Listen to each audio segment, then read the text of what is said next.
Hi, I thought I would do some political talk today. I was thinking about the 90s, and this will tie back. But do you remember MC Hammer and Vanilla Ice? Because I do.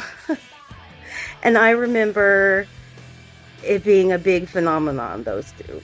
Like everybody was doing their dances, everybody was buying their pants. I had some skids. I have skids now. But like everybody, I mean, back then it wasn't like how it is now where there's just it's saturated music everywhere. It was kind of like more narrowed down, like so everybody was buying their stuff, watching their videos, singing it.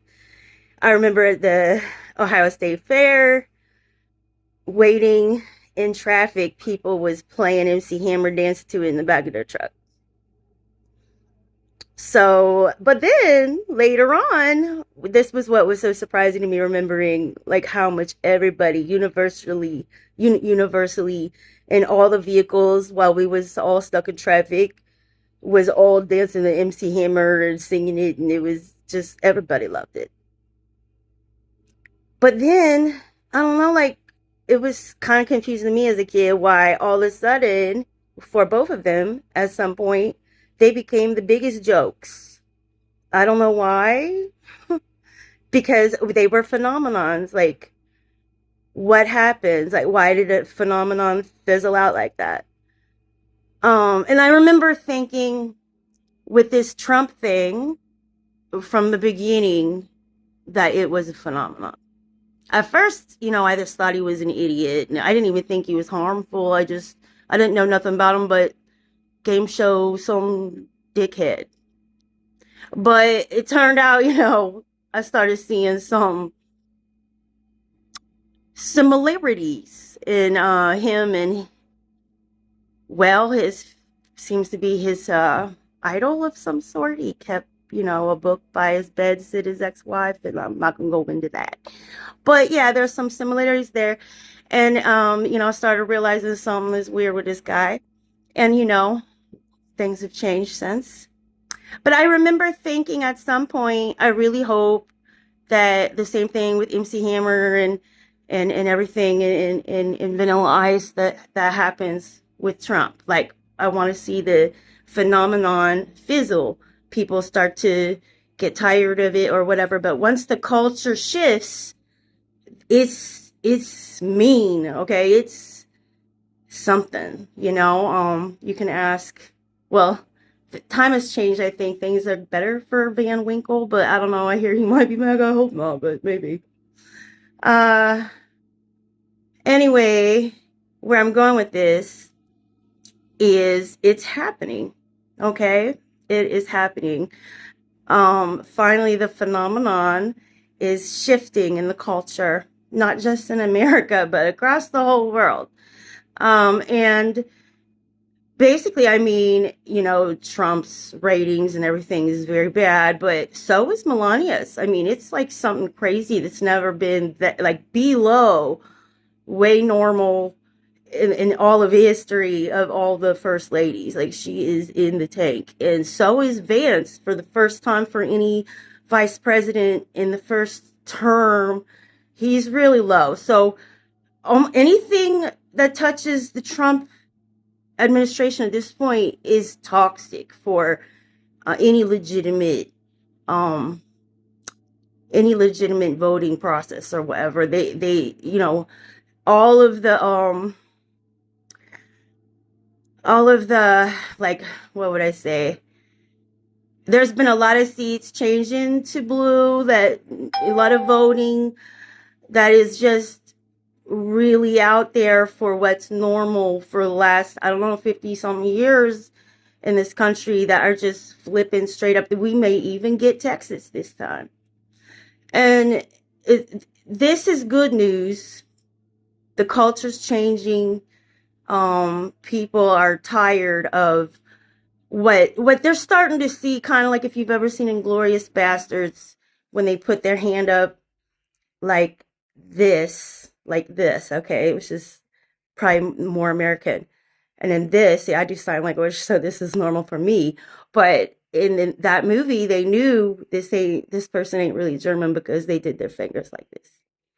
And I think people in the culture are starting to see these people are spoiled and horrible. Like the ballroom, the things they're saying, even Melania just going up, making a movie about herself. They're just so out of touch. I mean, like, where the rest of us are like, gas is bad, food is bad. I need, there's so many things going on in this country where people like need 2 or 3 jobs. And you know, the American worker is just being exploited to the extreme, and just so that there's no taxes on the billionaires, pretty much. And everyone's kind of tired of the American Congress that doesn't do anything for anybody, but they get health care and all the things, like even little apartments they get to stay in, and work only like what 100 something days a year, while they tell us to get another job, then get another job, get 3 jobs, just keep getting more jobs, work, work, work. And everybody's kind of tired of it. And we're starting to see now these people running the country, they got their fingers, they're not normal people. They don't have, we don't have, we need term limits. Congress is all people who are like been there 40 years and think it's still 1990 something. They're out buying Prada purses and playing with stocks and doing a blow off of somebody's call girl's butt or something. That's what they're doing.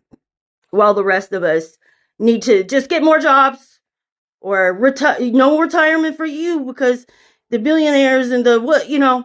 So I think we're starting to see it's time to clean these people out. They're just not like the rest of us. And it's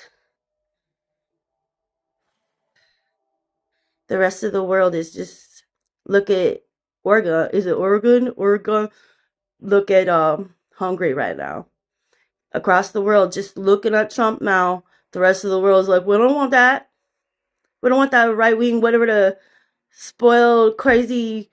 It's like, you know, with Trump, honestly, it feels like, how do we explain to our children that you can be the most awfulest person in the world and have the dreams to be the worstest person and your dreams can come true? You can be horrible, become president of the United States, and maybe aspire to your fascist regime dreams and even be bigger than your, you know where I'm getting at, who I'm referencing? It can't end that way. But the good news is Americans are hard to govern. And I've always said we're going to Forrest Gump our ways out of this. But it's going to be a bumpy ride.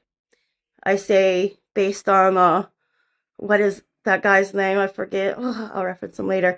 What we might have a few more weeks with Coco the Coconut President dementia. And then it's going to be a bumpy ride. But we're eventually going to get some people in charge, that some adults in the room in this country. People have had enough. They're taking to the streets. We're doing everything. Everybody's sick of these people. Even Megyn Kelly's like, you're weird to Trump. That was satisfying. A little late, Megyn. Anyway, guess it's better than never. They're finally like, we're done with this. We're just trying to live over here. And this guy's like, starting wars everywhere 6 ways from Sunday, saying we're going to cut everything for you to pay for my war project and my vanity projects. Thank you for giving the worst man in the world all of his wildest dreams come true before he dies soon. Anyway, what do you think?